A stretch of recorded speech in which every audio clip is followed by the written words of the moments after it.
Okay. Um, kind of day 17 is kind of like an update. Hang on a minute. What's going on here?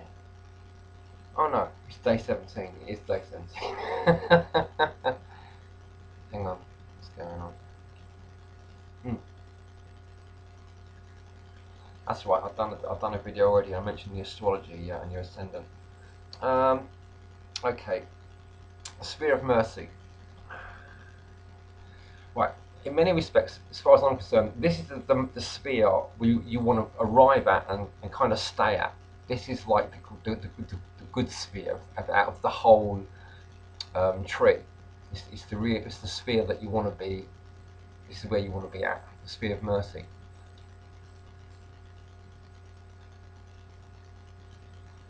I mean, it's the benevolent side of the tree. You can get higher up the tree. You can get up to the sphere of understanding on the severe side of the tree. Um, but certain people would view this as the best place to finish your climb, or to try to inhabit this point in the tree, the sphere of mercy. So you're connected with the heart chakra still, rather than going up up into the sort of the head area. um, okay, mercy, sphere of mercy.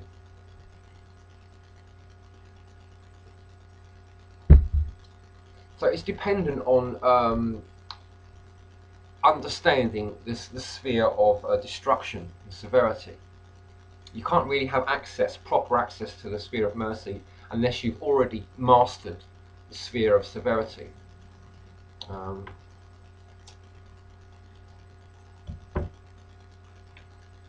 so that, it's got to be understood that both of them go hand in hand. There's another aspect to the tree, all the pathways. It's probably worth looking at, because there's like the 22 tarot trumps.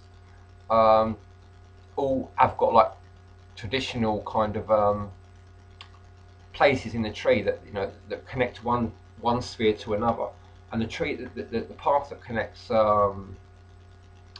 severity with mercy is the card for Leo, the card of strength. So that's going to connect with the sun, which is like balances all this stuff out. The card in the Rider Waite card is a woman closing the mouth of a lion.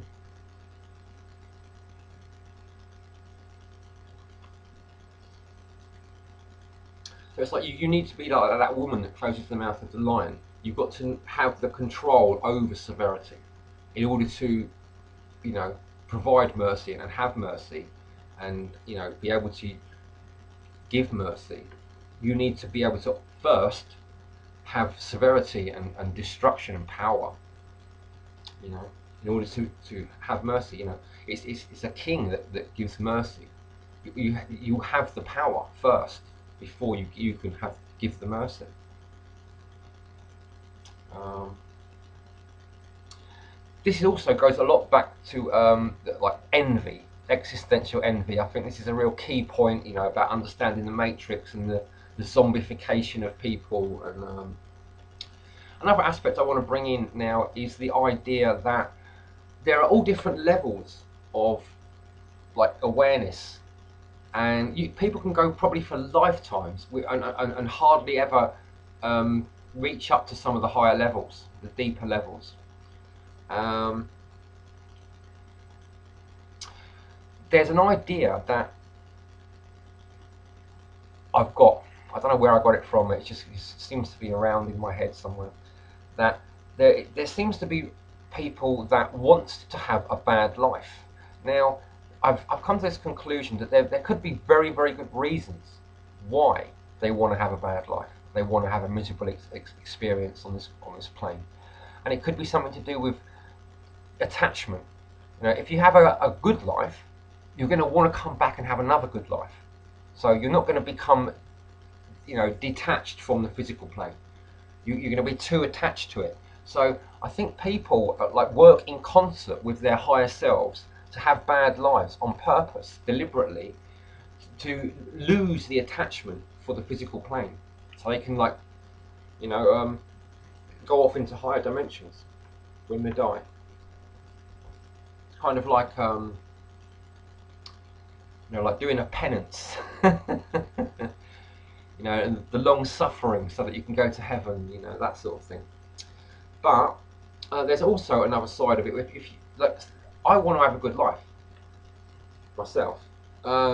It's quite important to me. But it might be that my soul doesn't want me to have a good life. You know, my higher self is adamant that I'm going to have a shitty life, either to pay off some karmic debt, you know, or just to avoid getting too attached to being alive in a physical body. You know, there could be all kinds of reasons. So when you want to get access to this sphere of mercy, you've got to have gone through the sphere of severity, and that could mean understanding that all this physical life is meaningless. It's all an illusion, you know. So if you're going to have a good life in the illusion, you've got to always be aware that it's an illusion, you know, and it's dependent on all these higher worlds, these higher sort of energies, for you to actually get anything out of it. There's all kinds of references to this, you know, where Abraham has to make all those sacrifices and protect the animals once they've been killed and slain. He has to protect them and stop the fowls, the birds coming and eating them and stuff.